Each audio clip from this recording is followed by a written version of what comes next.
Halloween in June. How can that be? Well, I don't know, but it is being, because I haven't used the Halloween tarot. The Halloween tarot, I haven't used it for a very long time now,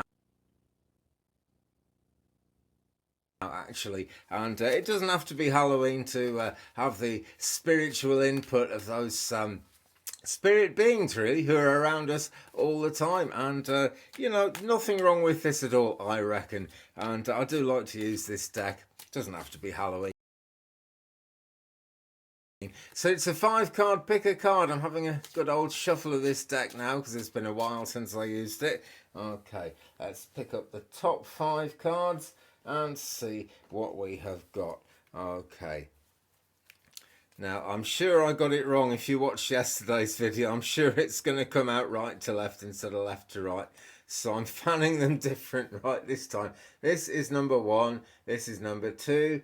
This is number 3. This is number 4. And this is number 5 on the end here. So it's entirely up to you which ones you want to pick, friends.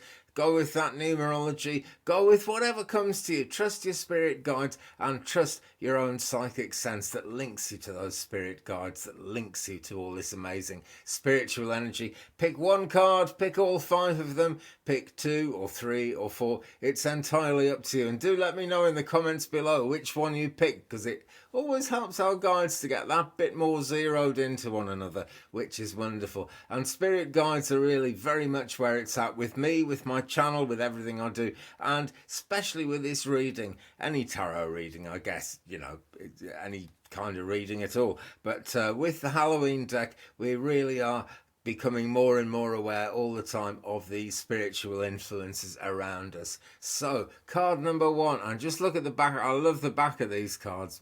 Let's get it out of the light somewhere so we can see it. I just love these 2 cats, and the eye thing looking at this. And what else? There's fish, there's skulls, there is all sorts of imagery on the back of this, but it's kind of black, which is a wonderful colour actually for freeing yourself from any kind of spiritual interference that might be going on. Anyone who's kind of trying to take over anyone who's like being an energy vampire, that's what I'm saying really, a psychic vampire, using the colour black, a black candle or black clothes or whatever will help you to have that affirmation that you want those things taken out of your life and you want to actually be free to do your own practice. And also lovely orange colour taking up most of the back of these cards, and that is the colour of meditation. Great stuff. Okay, so this is card number 1, and it is the 7 of Bats. And so here we have Mr. Sort of Mr. Pumpkinhead kind of character who looks very cheerful, doesn't it? Can you even see him the way my crazy light is? I'm going to have to do something about this light. It's not really perfect by a long way. But there is Mr. Turnip Head or Pumpkinhead or whatever he is. And he's got a sack full of bats. And some of them are flying away. And 7, very magical number, actually. I'm sure you know that. There are 7... There are actually 10 stars appearing in this, but look, he's very much like the 7 of Swords guy. It's like he's stealing the bats, but some of the bats, he's let the bat out of the bag in at least 2 cases there. You know what I mean? They look a bit like cats in the distance here, but I can just about tell they are bats. This is such a weird camera, it really is. And there's the cat looking up, and the cat would like to maybe eat the bats, but it's not going to get a chance to. So, he looks very cheerful, he looks mischievous, and very often when someone's trying to kind of take something away, they're not really trying to do any harm. They're trying to maybe show you that there's a different way to do things, or maybe that you just kind of want to keep your eyes on the prize a little bit more. They might actually be doing it maliciously. It does happen. I don't think this guy is. He looks far too cheerful. But, sometimes people do these things maliciously. But you can always recover from it, because the energy is always on your side when someone does that to you. So just look to the stars like there are in the card here, and I guess just think about the situation. You're going to find answers for sure. You are actually going to find the answers, because the suit of bats represents the swords. So it is all about what goes on in the mind, and that's where the answers are really going to be coming from. Absolutely, for sure. So there is card number one. Put it there. Okay, card number two. What are we going to have for card number two? Well, this kind of leads on from the seven of bats there, because this is the five of imps. And I guess if someone else kind of pinched something, then not only you, but maybe your friends as well. Is it going to focus? Maybe your friends as well are going to want to get into a kind of a bit of a battle or something like that. But this is a reminder, friends, that that battle is a kind of a battle of the egos. It's a bit crazy. Someone's feathers are ruffled. Someone is feeling put out in a way that maybe they don't need to be feeling put out. And maybe, dear viewer, that is you. So don't feel too put out. I know you guys aren't egotistical. If you were, you probably wouldn't be drawn to a channel like mine, I'm happy to say. But the full moon is in the sky there, smiling down on this battle and not too worried about it, because it is going to be okay. It's no great shakes, really, even though it feels like massive shakes. You are going to find your way through it. You are going to find your way out of it. And that is the most important thing. Once again, a cat is looking up at the situation. But these are imps, right? They are basically just kind of crazy people. It's the wands, obviously. You can see the wands in the card. That is what the suit of imps represents in this deck. But they're, you know, they're imps. They're crazy people. They are impious, basically, hence the name. So fear not. That is card number two. That's, if you picked all five, that's your kind of short-term, immediate future where things are going next. And that's kind of bound to happen if you start off from a seven of wands situation. Card number three, we have another seven. Is it going to focus? This is the seven of ghosts. And there are the ghosts playing Ring a Ring of Roses in the sky there. And there is the character down there with the cat on his shoulder looking up at them. And it's kind of a scary thing to look at, really. These ghosts have various different symbols on them. And he's probably trying to work out what those symbols mean. But that's not the most important thing, you know. There's a good deal of illusion coming around us all in this world at the moment. There is so much kind of just up in the air, so much we don't know about and so much we don't understand in what's going on in life at the moment. All over the world, in every aspect of it. It's your shopping, it's your gasoline, it's wars, it's worries of all different kinds. And then it's worrying about family and friends, and it's me worrying about the camera focusing. Got to keep this card dead still, really, which just makes sense since it's a ghost card, doesn't it?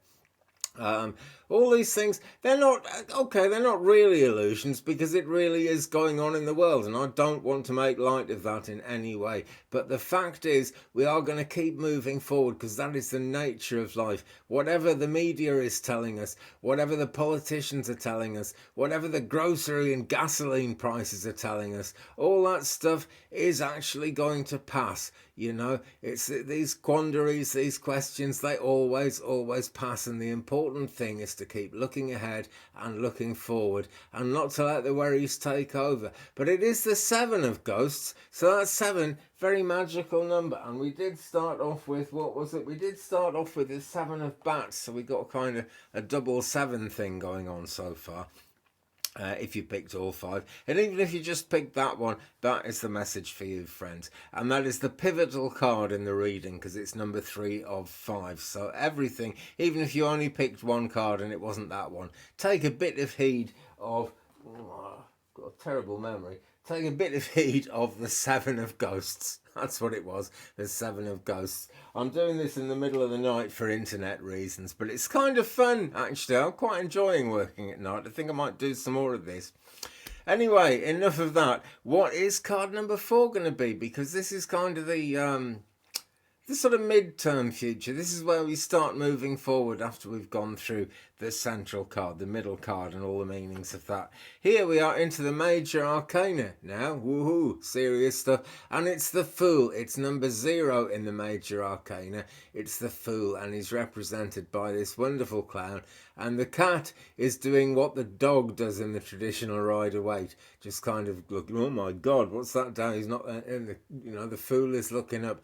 Well, being a fool in that sense is no bad thing, because with all the craziness in the world, the main thing to do is to actually keep looking up. Life is always trying to knock us off our perch, but if we keep looking up, we'll have true balance. Just like in the earthly way, in the more grounded sense, if you like, if you're walking along a rough path, you want to look down and kind of keep an eye on that, then you won't trip over anything. Well, a cat's taking care of that, because this is the spiritual journey. So the place to look is up, because really, friends, the only way is up. And let me take a closer look at this one. Yeah, the moon is smiling in a very benevolent kind of way. Is it going to focus?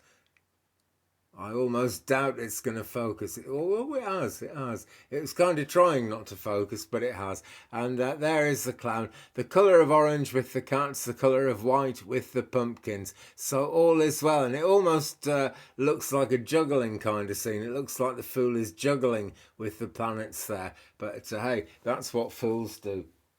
So we got a kind of detached from drama feeling with that one, I felt. So friends, this just leads us to and leaves us with card number 5. And this, again from the Major Arcana, it's number 18. It is the moon. And this is, if you picked all 5, this is kind of leading towards the long-term future, really. And there is just that danger of being drawn by a false light, as the wolf is showing us here, and as the moon always indicates. We have actually got a dog and a cat in this card, so we got a kind of a balance thing going on there. And the dog wants to bark at the moon just like the wolf is doing, and the cat is just having none of that barking dog nonsense. It's much more sensible. Cats are much more sensible than you might think. And up here, there, we have a lobster. Don't know how well this is focusing, guys. I hope you can actually see what's going on here. I really do. But there is the lobster that we so often see in the moon card. And this guy, it's important to see in this card that this guy is right out in the wilderness. He's right away from the town. We can see the castle towers of a medieval town wall in the distance there, with that medieval symbology. And what's he holding up? I can't see very well on the camera. He's holding up a thing with stars on it, and there's loads of gold smoke coming out of it as far as I can see. That is my reading of it anyway. Or is that just the background? I don't know. But the thing is, there's all this gold smoke billowing everywhere. And it's so easy to get drawn by that false light, you know. But it's important to remember with the moon, although it's not entirely a false light, you see, it's a false shade of light, because all the light that comes from the moon is actually sunlight, which the moon is reflecting, because the sun is really the boss in astrology and in spiritual practice generally, especially with the Egyptians, where the tarot is supposed to have its roots. And more on that soon. I've been reading all about kind of the Thoth and that kind of thing. I have to do some videos on that, because it is a fascinating subject. It really is. But yeah, this is your outcome card. It's number 18. It's the moon. It's actually a long way through the journey. And this is something to think about, actually, because as we go through life and all these mad, wild things are going on around us, that's because we're actually maturing as the human race, and all these crazy battles and all this stupid political stuff is going to pass one day.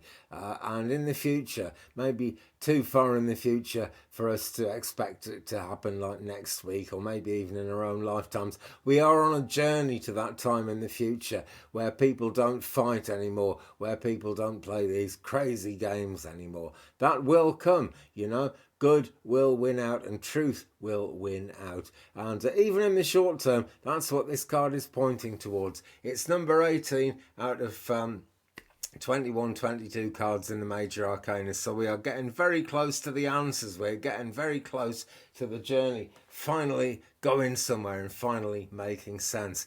So friends, I do hope you enjoyed that one. Thanks ever so much for watching. It's great to have you with us. Please drop a like on this if you've enjoyed it, and don't forget to hit the subscribe button if you haven't already, and ring that bell so you don't miss any notifications, because there will be more videos. This is my affirmation. I've been doing this for so long excuse me, something like, I think it was 2017 when I first started doing spiritual stuff on my channel, and I've actually been YouTubing since 2007, and I'm not giving up for anyone.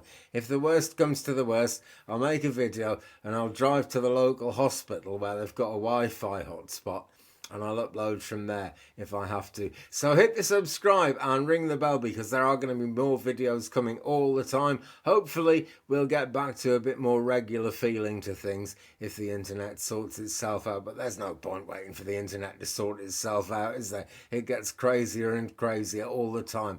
Thanks so much though for watching, friends. I really appreciate you guys looking in, and I really appreciate all the love and support that you send my way. It does not go unnoticed, it really doesn't. Thanks so much, guys. If you'd like email reading, please email me, Gmail me even, at 35and83@gmail.com. That is 35and83@gmail.com. That Gmail address is down there or up there, or it's somewhere, but it's in the description basically. And also my PayPal link there and my coffee.com link if you would like to have a look at that. So, with that, I'm going to bid you farewell. I'll see you again in a future video, friends. Thanks again. Love and light, blessings and peace.